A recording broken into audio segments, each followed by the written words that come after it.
Good morning, ladies and gentlemen. Welcome to Mentsch at Work, our weekly exploration of being a Mentsch in the workplace. And we are in the middle of our long journey of ribis, right? Ribis as in the laws of loan, borrowing and lending. And specifically today, we are going to be jumping into the laws of interest. So first of all, let me just say that this is, I guess it's Hashgacha Pratis, it's divine providence, but it's also really strange that last week, which was the 1 week of the year that loans are discussed in the Torah portion, we didn't have a class. Whatever. God works in mysterious ways. But we only just read it yesterday in the Torah, so it's still fresh on our minds. The verse, Im kesef talves ami, if you will lend to my nation, which is translated as you must lend to my nation, which we discussed 2 weeks ago and 3 weeks ago, that there's an obligation from a Torah perspective to lend. If you have the ability to lend to a Jew, you are supposed to lend to a Jew, etc. This was already discussed. That it comes from. So the verse that it comes from wasn't in yesterday's parsha. Okay, so we discussed already lending, importance of lending, the obligation to lend, and to be there for our fellows when they're in need of money. And then we discussed some of the restrictions to that, like when you would be absolved from that, and if it's too big of a deal and you don't have the money to lend, etc. So then obviously not obligated to lend. But most importantly, and I want to remind everybody of this because we're going to do another introduction now. Most importantly, what we said was that borrowing and lending from a Jewish perspective is viewed as a form of tzedakah.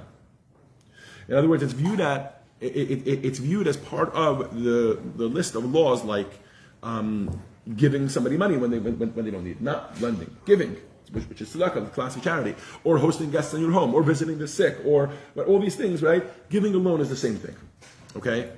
And this leads us into the conversation that I want to give an introduction about today, which is called interest-free loans. So you may be aware that in the Jewish community there is an abundance of free loan societies. By that I mean interest-free loan societies, and you can fairly easily get a loan in the Jewish community that is interest-free. And I want to talk about why that is, and I want to talk about some of the laws behind it, and then we're going to dive into the laws of interest. In other words, there are prohibitions in the Torah against interest, and that is essentially the conversation that we're opening up here. But before we get into it, I'm going to be giving an introduction because there is a very peculiar law with regards to interest in the Torah. Let's talk about two peculiar laws that there are with regards to interest in the Torah, which really need some explanation before we even dive into it. The first of those is the apparent racism that there is in the Torah with regards to interest. Why is that? If you take a look at, for example, the 10 Commandments, thou shalt not steal, thou shalt not murder, thou shalt not kidnap, thou shalt not, all these different laws. And then you start to dive into the Talmud and get into the nitty-gritty of those laws. They apply to Jews and non-Jews equally. So you are not allowed to steal from a Jew, you are not allowed to steal from a non-Jew. That is an equal opportunity law to protect all members of society against theft. Now when it gets to interest, for some reason there's this huge divide. It becomes that you're actually allowed to a non-Jew, you're allowed to lend with interest, and you're allowed to borrow with interest. So for all those of you that have credit cards that you're paying interest on, completely 100% allowed according to the Torah. If you're paying interest to a Jew, whole different story. Very, very nuanced. If we get into the conversation about it and talk about if it's allowed, if it's not allowed, not just to take interest, to pay interest.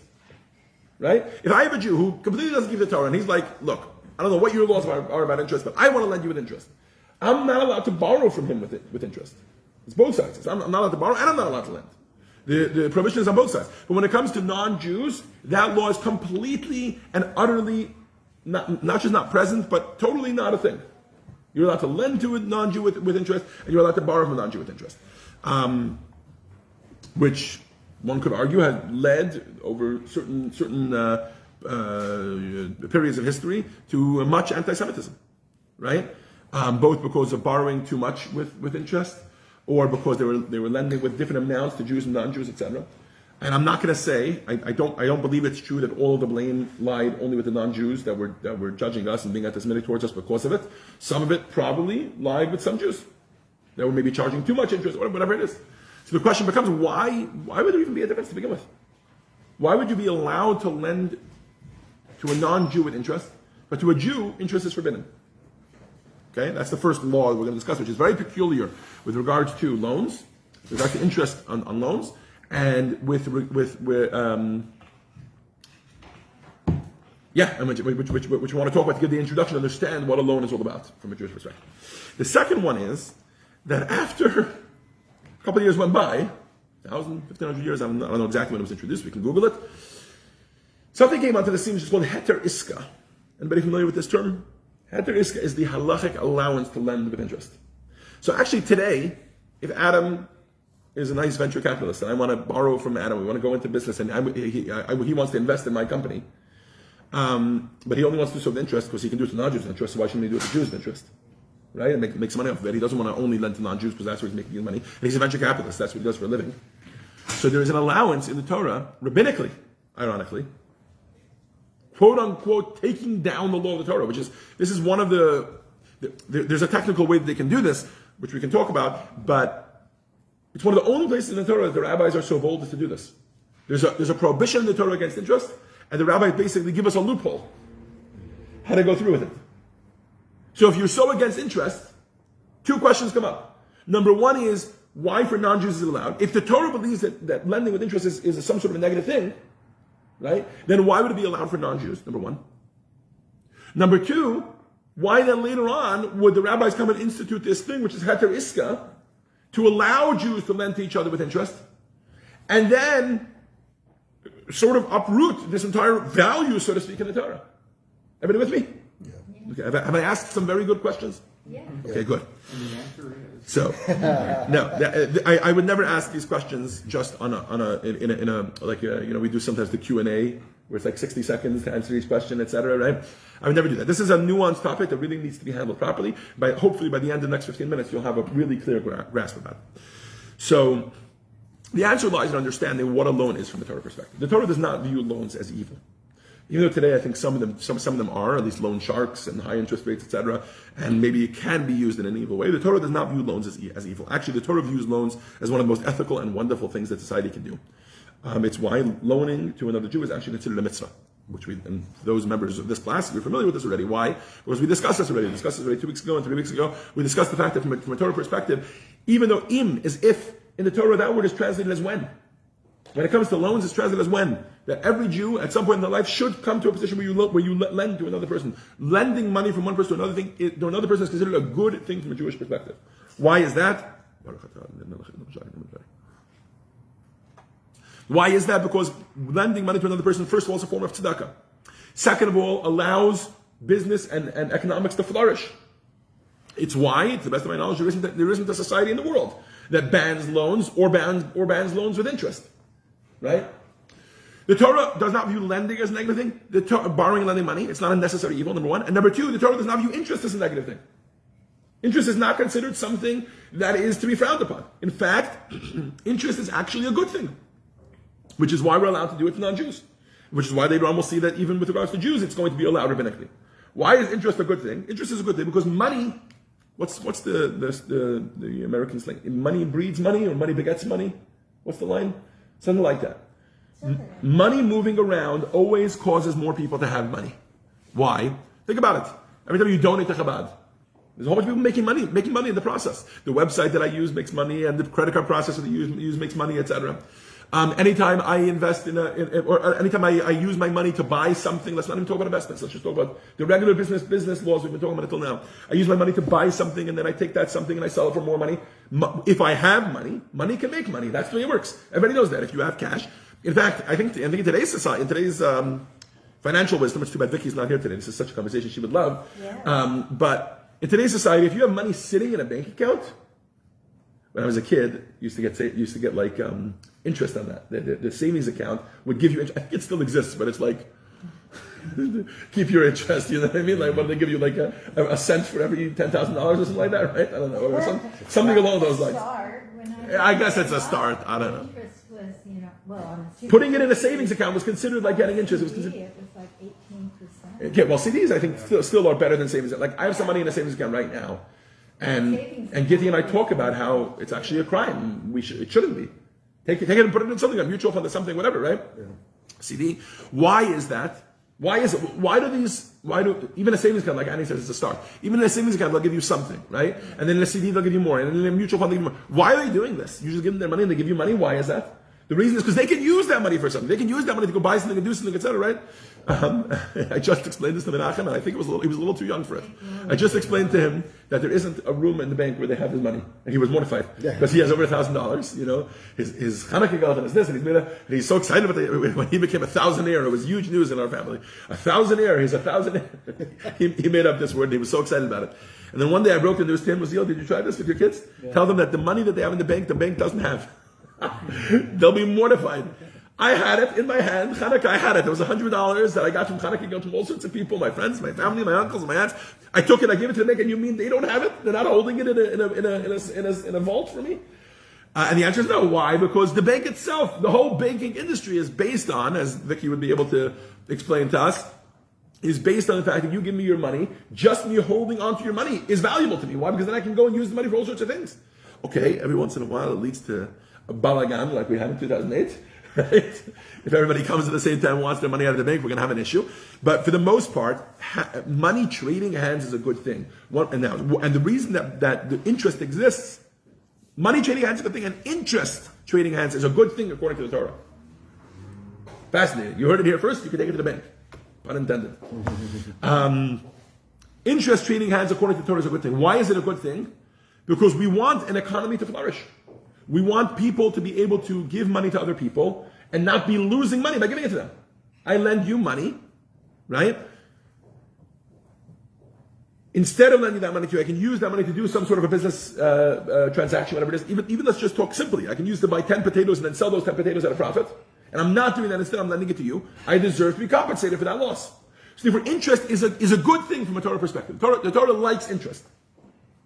Right? Jews, non-Jews, right now, interest is a good thing. Beautiful. Okay.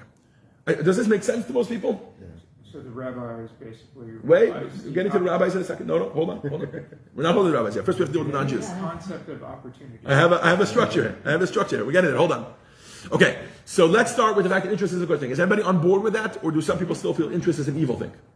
Interest is a good and normal thing. We want interest in a society. Yes? Okay. So the first question we deal with before Larry's question is, I introduced two questions. And the first question is then, why is it forbidden for Jews? I can get on board with the fact that it's not evil to do it to non-Jews. In other words, we flipped the question then. We started off today saying, with the assumption, which I didn't say it out loud, but presumably most of us have an assumption because we know that the Torah forbids interest between Jews. So we say, okay, that must mean that the Torah thinks interest is a bad thing. Right? So that's why it's forbidden for a Jew to lend another Jew money with interest. Right? Makes sense. Then the question was, it's racist. Why would you then go and take advantage of non-Jews and give and lend them money with interest? If you believe lending money is a good thing, and lending money should always be done without interest, why would you lend to non-Jews with interest? Right? It's okay. We've now flipped it. So to lend to non-Jews is actually the normal way. So then why would the Torah forbid us to lend to Jews? Why would Jews lending other Jews money with interest? Why would that be considered an avera, a prohibition in the Torah? And the answer boils down to a Maran himself. Because from a Torah perspective, Jews to other Jews is not considered a business transaction. It's considered family. When a Jew lends to another Jew, the Torah obligation is, the Torah, not obligation, the way that the Torah would like you to look at lending Jew to another Jew is more in the form of charity than the form of business. Now today those lines have become very blurred, because a loan can either be a charitable act, or it can be a business transaction. Right? But the Torah here is separating them. The Torah is saying, no. Lending money, there's two types of lending money. There's lending money as a business transaction, and there's lending money as a charitable act because you want to help that person. Think about it, at least if we're going to try to think about it from secular perspectives, think about loans that happen all the time at interest with documents, with contracts, in the type of thing that Vicky did all her business life, and the type of loan that probably most of us have done for our children. Right? Including myself, when we go to the store and Menachem asks me he wants a particular toy or treat and he has $5 in his wallet and he needs another $5. And because I'm trying to teach him financial literacy, I tell him, I'll lend you $5. Right? It's a very different type of loan. But it does require, it is good to have a contract. Wait, we're getting there. Hold on, we're getting it. So far what we're getting is that basically the Torah has divided loans into business transactions and charitable acts.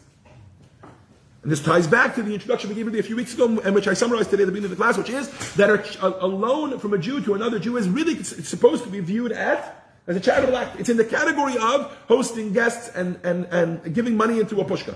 Same thing. Giving a loan is the same thing. So obviously there's not going to be any interest there, right? Why? Because if the Torah views it the same as you giving your son a loan, I mean, I would hope that most parents don't give their children loans with interest, right? They give it to them. Oh, I'm trying to help you buy a house. Usually, I think the opposite is true. When a parent gives a child a loan, or a family, a very close family, you really treat as close family, gives each other a loan, usually it's basically viewed as a gift. You're like, if necessary, it's a gift. But if not, okay, you'll give me back the money and that'll be fine. Yes. Does Larry say that all then? No. Sorry, what was the... Ultimately, it's always a gift. We've never given our kids money with Okay. loans. We've given them money and As a never gift. paid it Oh, back. in other words, you refuse to give them a loan. Instead, you only give them gifts. When they ask for a loan, you'll just give it as a We gift. know when we're giving it, when they say we're going to pay you back, we know it's a gift. Yeah.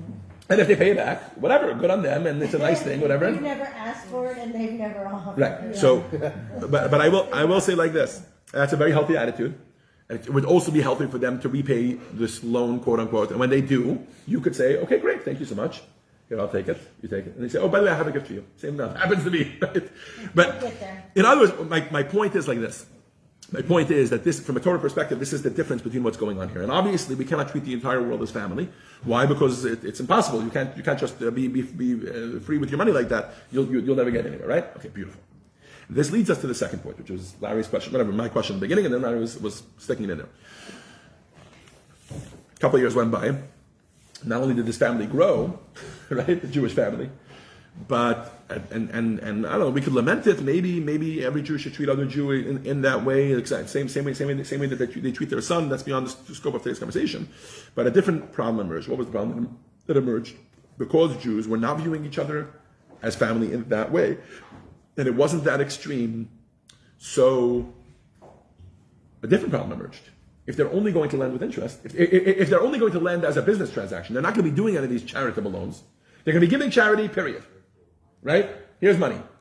And they're going to be making business transactions like this that are investments, that are business transactions. Why would I take my money and lend it to someone else without interest? When my two other choices are either I can give it to that person as a gift, right? Or I can invest it and make money off of it with interest to a non-Jew in the business transaction world. So what happened was this middle ground, which the Torah wanted to exist and the Torah set up should exist, started to disappear. What does that mean?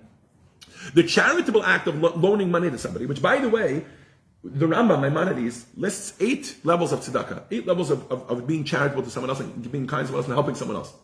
Right? And the highest one, I think, is giving someone a job. If I remember correctly, I didn't look this up before the lesson. I think the second level is loaning somebody money. Specifically loaning it, not giving it. Even if in your head, even if it's loaning like Larry and Annie were saying that they do to their children, even if it's loaning it in a way where in your head, Yiddish we say, and it's an abgesagt from the geld. He removed himself from the money. He says the money is not mine anymore. I said goodbye to it already. Right? But loaning somebody money, as opposed to giving them as a gift, is a very Jewish value that we don't want to get rid of. It's like 4 levels up from actually giving money to somebody else. Why? Because you're preserving their dignity, and you're giving it to them, and you're making them feel like they, and then they repay it, and it's a beautiful and wonderful thing. You help them. It's not a business transaction; it's a charitable act. There's a behavioral scientist. 1 second, Marilyn. I saw you have a question, but give me 1 second. There's a behavioral scientist that's one of my favorite authors. His name is Dan Ariely. He's an Israeli guy. Some of you might be familiar with him. If you're familiar with him, he's the guy who half his body was burned. This plays a huge role in some accident that he was in as a child. Anyways, it played a big role in him becoming a behavioral scientist. And so much so that I think he only grows a beard on half his face, and for a while he actually grew it. It's become his look, his iconic whatever. Anyways, so he has quite a few books. If you'd like to read them, I think his first book is called Predictably Irrational. Quite a few books where he basically tracks economics in the irrational sphere, where we do things that, quote unquote, economics is supposed to make sense all the time, right? Anyways. So one of the things that he talks about is the fact that these two worlds, when you get to the blur between these two worlds, you're in a very weird space, and often a lot of awkward things happen. The world of cost-benefit analysis, and the world of gifts and being kind and charitable acts, etc. In the chapter on this, which I have to go look up what the chapter is called. I'm going to look it up and I'll bring it next week and I'll show you guys the chapter. The chapter that he talks about this, you know how like authors like this, they like to start off with like an anecdote and then they'll get into the psychological point they're making. So the anecdote that he gives is, he says, imagine you're at Thanksgiving dinner, right? And you're at your in-laws' house, you and your wife and your children, and your brother-in-law's there, his wife and their children, your mother-in-law, your father-in-law there, etc. And your mother-in-law put together the whole meal. She cooked the entire meal, massive turkey, and all the sides, and whatever, a beautiful, wonderful Thanksgiving dinner. And you really enjoy yourself. You really, really enjoy yourself. Whatever it is, there was entertainment, everything was fine, it was fun. The kids had a fun time, you had a fun time, etc. Thanksgiving dinners are not always like that, right? We shouldn't take it for granted, right? Mm-hmm. But this one worked flawlessly, like the movies, a perfect, beautiful Thanksgiving dinner. And the food was delicious. And you're sitting there, you're loosening your belt. Ugh. My dear mother-in-law, wow, what a beautiful meal you did today. You pull your wallet out. How much do I owe you? What would happen? Right there. The room would go silent. All of a sudden, you'd be able to hear a pin drop. Your mother-in-law would go red in the face. She would look at you. She wouldn't even know what to say to you, right? Like, it would be like the most insulting thing you could do, right? What's going on here? What's going on here is one person has been very clearly societally involved in one form of a transaction, which is a gift-giving, loving, kind, charitable family type of environment, and they've introduced the market forces into that relationship, which is a very, very strange, awkward, and uncomfortable thing to do, and wrong thing to do in such a world, right? But try doing it the opposite. Imagine me and Uziel are in a business transaction. We open up a company together. I invest $150,000 in my savings. He invests $150,000 in his savings. There's contracts up to wazoo, like Marilyn was saying, right? And we're in the whole thing, whatever, right? And then one day, I don't know, whatever, Uziel's running the books, and it's one of these businesses that's not very successful yet. It's successful enough that everything is just barely covering. And Uziel goes through the books and he sees that there's $10,000 missing. He comes over to me, Zushi, what's going on? I say, Uziel, we're friends, we're family, maybe we're even brothers-in-law. You're my brother-in-law, we're married to sisters, what's the big deal? I took $10,000. I needed it for something, whatever. He would slap me across the face, take me to court, start to sue me, the entire relationship would fall apart. Why? Because I'm trying to introduce the charitable norms into the business transaction world. That's totally not allowed. Two very different worlds. And sometimes when there's this blur area, we get very, very confused and we watch very interesting things happen. So, to continue quoting from him in his chapter, so he has a study that he did. He was working together, he's worked with a lot of these big, organizations and companies, etc., to try and figure out how to behaviorally make things work. And he was once working with an organization that was representing women in abusive divorces, in divorces where they were abused, whatever. Not abusive. What's the word I'm looking for? Women who had who were contentious divorces where they were being taken advantage of because the man had whatever. Anyways, and so there was an organization that was helping these women, whatever it was, with the different things they had. If I had to guess, there's probably support groups and there's this and that, whatever. And one branch of it was to help them secure proper counsel, right? Proper legal counsel. And so the organization sent out. They partnered with some sort of legal, whatever it is. They sent out an application to lawyers that were willing to give a 40% discount on their rates for these underprivileged women to represent them in these situations. And they had whatever, and they explained their organization and how the women qualify, etc. And they gave these people an opportunity to do this. And they got back a handful of responses. Very, very few people were willing to represent at 40, whatever it was they were requesting, 40%, 60% off, whatever it was. Very, very few people were willing to do it. A few weeks later, a few months later, a few years later, whatever it was, a short while later, they sent out another application. And they were asking lawyers to volunteer their time pro bono on behalf of these women. And they got, I don't remember all the numbers, they got an overwhelming response back of how many people were willing to do it. And at least in his research and his view, and whether it's true or not, the anecdote, the idea is definitely true. What he was saying was he thinks that's what was at play here. When they came to the lawyers and they said, give us 40% off, the lawyers immediately went into their business minds. How much is my time worth? How much did I invest in my legal counsel? How much do I have to pay for overhead for my lawyers, for my firm? Am I a partner? Am I not a partner? And in that regard, they made a decision whether they could or they could not afford to give 40% off in terms of their business hours, etc. And most of them couldn't. right? It's a business world. I have to figure it out. I have to make ends meet. That's how I have to make the whole thing meet, right? Everybody with me so far? But when they asked them for pro bono, they all of a sudden, they had them thinking in a whole different world. What was the world they had them thinking in? Am I a kind person? Do I do things like this? Do I do kind things? Do I give charity? Right? Some of those same lawyers would give 40% of their hours, of their billable hours, whatever it is, the problem, to charity. But they wouldn't give a discount of that amount, because now you're asking for a discount in a business. I'm giving you a business answer. But right?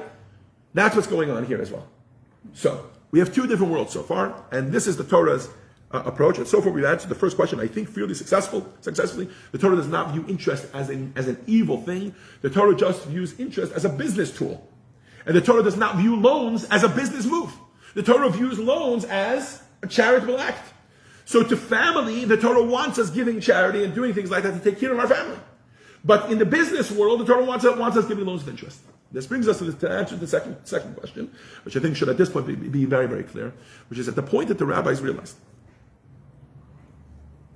And I'm not going to get into how they were allowed to do this. It has to do with Hefker, Bezdin Hefker, the fact that rabbis are allowed to make, whatever, it's a very technical answer. How the rabbis were allowed to do this, even though the Torah said they were not allowed to. But what the rabbis did was they created this concept of Heter Iska. And the reason I'm giving this whole introduction, by the way, is so that it's not confusing to you when we actually get into the laws. Because when we start to get into the weeds of the laws, you're going to see there's going to be laws about interest, and there's going to be laws about Heter Iska when you're allowed to do it. And Heter Iska is the ban on interest would apply until today between Jews, from a Torah perspective. And the Heter Iska, which is the allowance to lend with interest, is something that is practiced till today. It's a certain halachic document that you need to sign. When a Jew is lending a Jew money and he's going to be doing so with interest, there's a halachic document you need to sign. It needs to be done in a betin, in a court of law. I mean, whatever, with two witnesses, etc., according to Jewish law. And it's practiced today in Israel.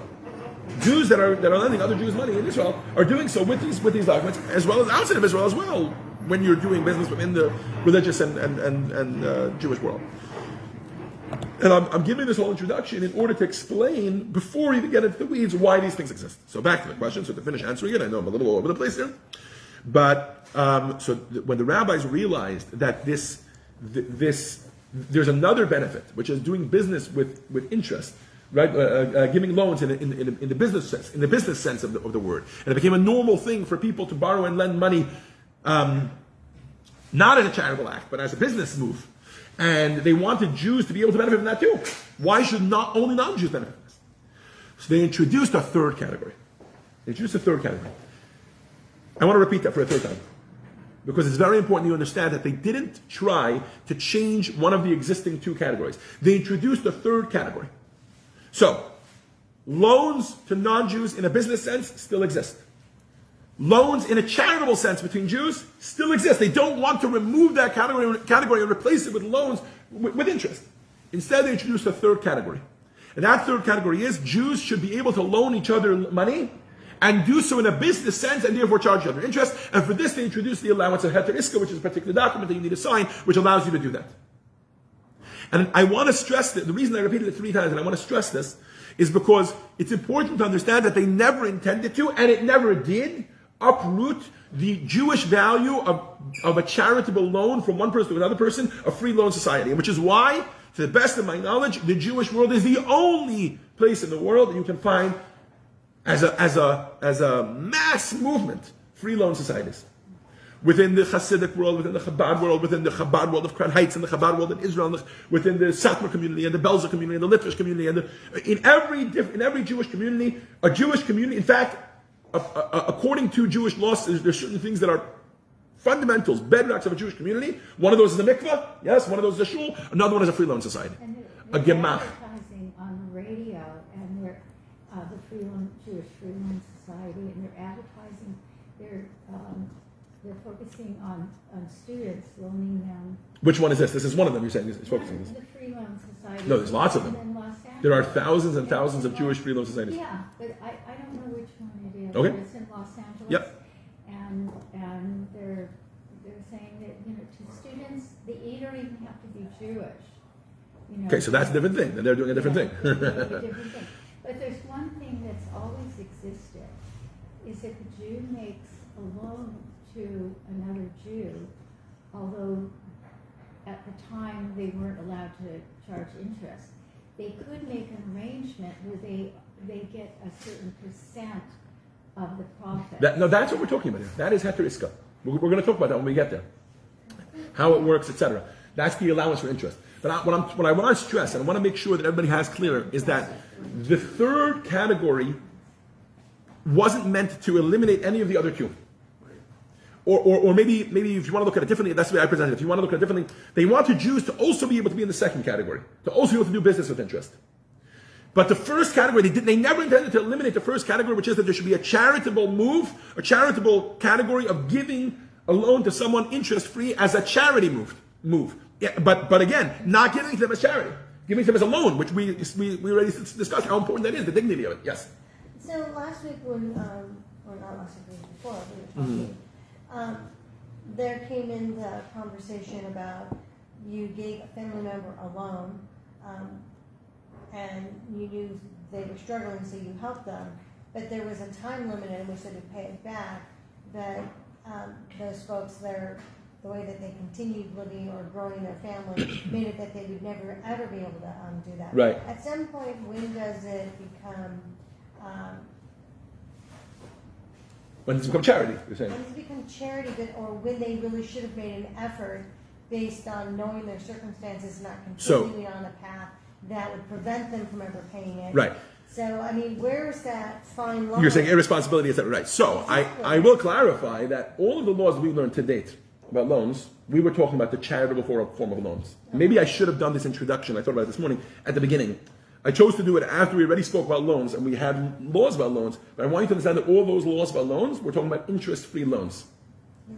From now on, our conversation is going to be that Jews can actually have an interest loan between each other. So therefore, with regards to the conversation that we had 2 weeks ago, and we discussed some of the laws, I'm not going to repeat them all, but I think the confusion you're having is that it's important to understand that even in that situation, there are limits. You know, you're not expected to loan, but from a Jewish perspective, when you give a loan to another person, you're supposed to be viewing it basically as charity.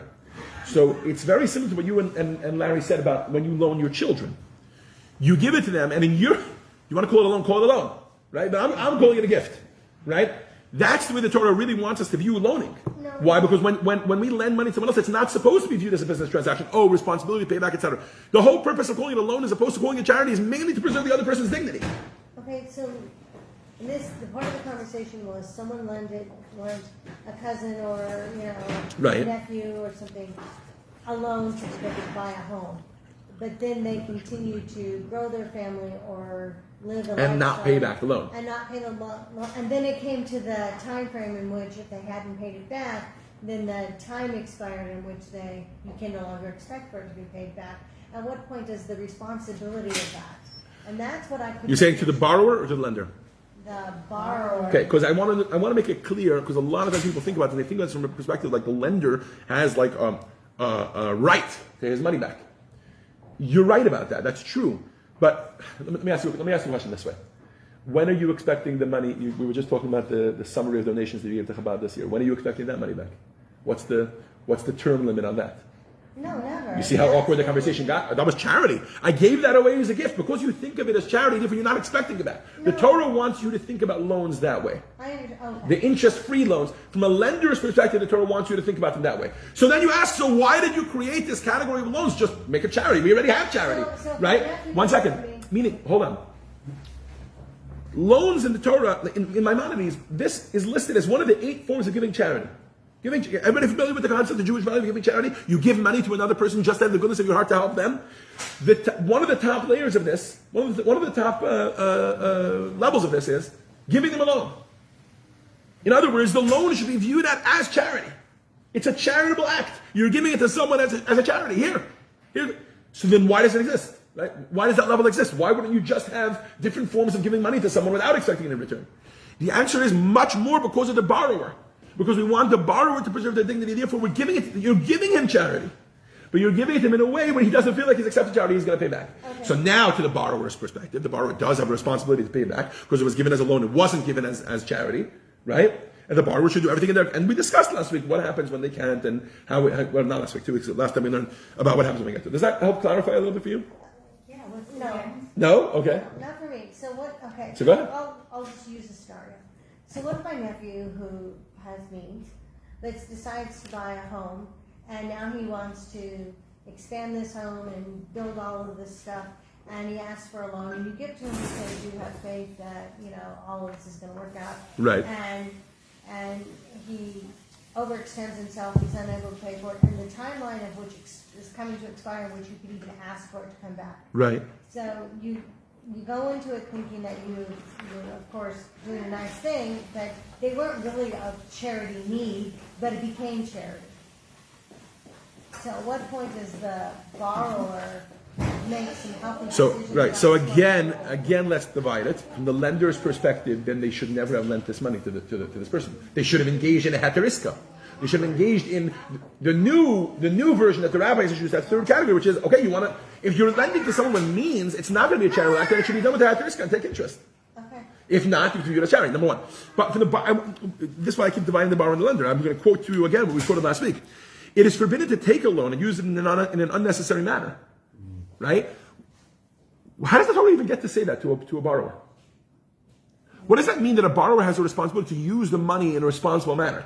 If the money was lent with interest, and it's in a business sense, and if not you're going to owe interest, the borrower can do whatever he wants with it. And if he ends up losing out, then he's going to go bankrupt, and that's his fault. Why does the Torah tell him you have a responsibility to the lender? The only responsibility the borrower has because of this is because it's a charitable act. The person gave you charity. He gave you a unique form of charity, so you shouldn't take for example, it seems like in the case of the nephew, the borrower probably had a responsibility not to take the loan if they didn't need it as a charitable act. Got it. Does that make sense? Yes. I love the example that we discussed about buying a home, because that is a charitable act. Yeah. Banks will not give you a loan for a down payment. Right. They will give you a loan, trust me, for as much as they can stretch of the home that they will help you pay for. But they're only doing it as a business move. You're going to get it with interest, maybe a low interest or whatever, but they have their cheshbonis, they have their calculations, how they're going to make their money back, and they do, trust me.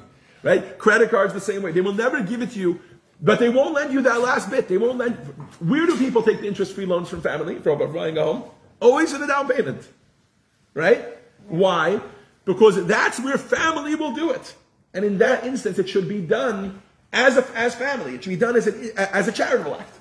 That doesn't mean that the lender shouldn't expect that. Well, it does mean the lender should basically be saying, "I don't expect my money back," but the borrower shouldn't be saying, it's a loan, but we're just calling it a loan. It's really a gift." No, there's a difference. There's something called a gift, there's something called a loan, and you probably wouldn't have accepted a gift if your family would have said, "Hey, I see you're struggling. Here's a $50,000 gift." You might have felt very, no, I'm a self-made man. I could do it myself. And you might have felt very undignified and therefore not accepted it. That's why this category of giving an interest-free loan exists. And this is why, to bring our conversation back on track, this is why till today, interest-free loans still exist in Muslim society. So to get to the question of, were the rabbis trying to uproot the Torah and eliminate that whole category, the answer is no. And they didn't. Practically, it didn't. Till today, interest-free loans exist. And who do they service? Go to your average gemach, which is an interest-free loan society, right? And ask them, you have $500,000, right? By the way, first of all, where do they get, what do they call it? Where do they get the cash flow from? It's donations. It's donations. People give them $100,000 and say, use this as an interest-free loan and lend $5,000, $5,000, and get the money back, in and out, etc. And that money becomes communal funds. It's a non-profit organization. Right? That's first of all. But second of all, ask them where the money is. Go over to these interest-free loans and ask them, okay, you have $1 million in total that's out there, whatever, right? Maybe you only have $50,000 in the bank account right now, right? Where is that money right now? Go through the books, look it up. This person bought a home, he needed $100,000 to help with the down payment, whatever, okay, he took the money, he's going to get it back in 6 months, in a year, in 2 years, whatever it is. Right? This person, and they will forgive loans, not quickly. They will try their best to get the money back. Because it's communal funds. We want to be able to lend other people money. You need it for a couple of years to buy a home, and you need it for a couple of weeks to pay some medical bills before whatever it is, right? You need it. But we want that money. It's considered communal funds. Pay it back like that. Other people can take advantage of an interest-free loan. But if you can't, the person takes the money to buy a home, and then their wife passes away, and then their children, whatever, get sick, etc. Forgive it. It's charity. It was charity to begin with. It was just a different form of charity. It was a dignified form of charity. But now that you've sunk even lower down the societal form, hierarchy, then now you need an even more intense form. They're going to be making a fundraiser for you, a GoFundMe for me, right? So then, of course, the $10,000 or the $50,000 is forgiven, right? And they're willing to do that. They're ready to do that right away. I don't think that people do that with interest loans. They're like, I'm so sorry you're going through such a horrible time, but this is a business transaction. I mean, I need the money back because I wasn't the rich man to begin with. I lent you the money because I figured, okay, I'll make $5,000 off this $100,000 loan. But it's very different. Very different in an interest loan than when people. Exactly. That's what we're trying to explain. The difference between interest loan. Default that isn't an interest loan, and the nephew it wasn't a charitable, it was a loving. he's doing good, and he keeps using the money and expanding and spending, and he's not paying it back. That would be an abuse of a system that should never have, it shouldn't be happen. I'm not saying things like that don't happen, they do happen. But the Torah is doing its best to set the divisions between these categories, like I discussed from the author that I like, Dan O'Reilly. One second. The Torah is trying to clarify that when, both from the borrower's perspective and the lender's perspective, if it's an interest-free loan, it should be treated as a charitable act, and they should both respect it as such, which means the borrower should not use it for inappropriate things, and the lender should not be giving it with an expectation of getting it back, and this being some sort of business investment. And when it's in the other category, then both parties should be aware that they're engaged in a business transaction, they're not engaged in a charitable act. I read in the Kitzur that In the what? Oh, in the Kitzur Shulchan, yeah. the Kitzur, what is it? It's called Kitzur. I just didn't hear what you said. Oh, Kitzur. In the Kitzur that you don't have to give a loan that even someone's need, like a family, like a nephew, if you consider him unreliable or the person that you're giving the loan to. Yeah, we discussed that 2 weeks ago. Yeah. You feel they're unreliable. In other words, I think what everybody's struggling with here is that an interest-free loan falls into this middle category, right? There's business transactions and there's charity, and we're all on board with that. When you give charity, I've never heard of anybody giving charity and saying, well, I gave them charity and I misjudged them and they're not responsible to take care of the charity properly, so I want a refund on the charity. I've never heard anybody say that. Don't give to that charity ever again. Don't give to that person ever again, right? If you give money to somebody inside of freedom and then you know them, and then afterwards they go and use it for drugs, etc., and you feel that they're irresponsible using charity, don't give them charity anymore. But you cannot ask for the charity back, right? And in the business world, right? And in the business world, it's coming. And then the Torah comes and introduces this middle category. And I'm giving you the reason why the Torah introduced it. The Torah introduced this middle category because the Torah is not trying to create a new business opportunity that's a little whatever. No, the Torah is trying to create another type of charitable act. So that's why I think the clarity on that category is very, very important. Okay, that was the introduction. I was going to do some laws, but it's important. It's very important for everybody to be clear on that introduction. So I'm glad that you asked the questions, that we got into the weeds of it, etc. And that is the introduction for today's, for the next few weeks when we're going to be discussing. We're in loans already, and now we're getting into interest in loans, right? So now you understand the context within which the Torah views these things, and it's so important because I think it's a beautiful system. I think it's a beautiful, beautiful system that we have with the Torah. And I think it's a completely misunderstood system because of all these words that get thrown around all the time. Loan, they're both called a loan, right? And I think it's so important to have the clarity on that. And hopefully today I've answered 2 questions, which even if you never had them, but became very strong questions in your mind when I introduced them today.